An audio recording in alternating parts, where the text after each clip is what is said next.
আমি আমার আমি কে চিরদিন এই বাংলায় খুঁজে পাই।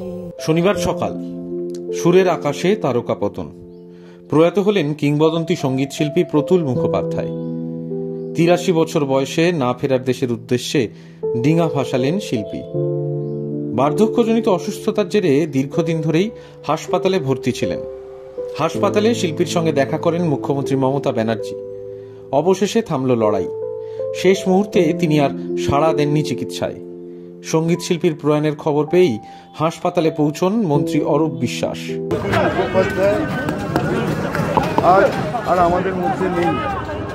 তিনি আজ সকাল 11:40 আমাদের ছেড়ে চলে গেছে।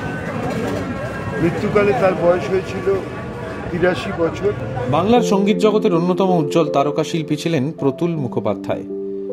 অবিভক্ত পূর্ববঙ্গে জন্ম, পরবর্তীতে এপার বাংলায় চলে আসা। তার কণ্ঠে ছিল খাঁটি বাঙালিয়ানা। নিজের গানে বাদ্যযন্ত্রের ব্যবহার পছন্দ করতেন না। তার গানের কথা ও কণ্ঠের জাদু সম্মোহিত করে রাখত শ্রোতাদের।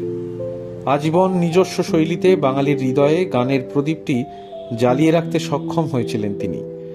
হাসপাতালের বিছানায় শুয়েও গাইতেন, আমি বাংলায় গান গাই। আমি বাংলায় গান গাই, আমি বাংলার গান গাই। যতদিন বাংলার কৃষ্টি থাকবে ততদিন মানুষের মুখে ফিরবে প্রতুল মুখোপাধ্যায়ের গাওয়া আমি বাংলায় গান গাই।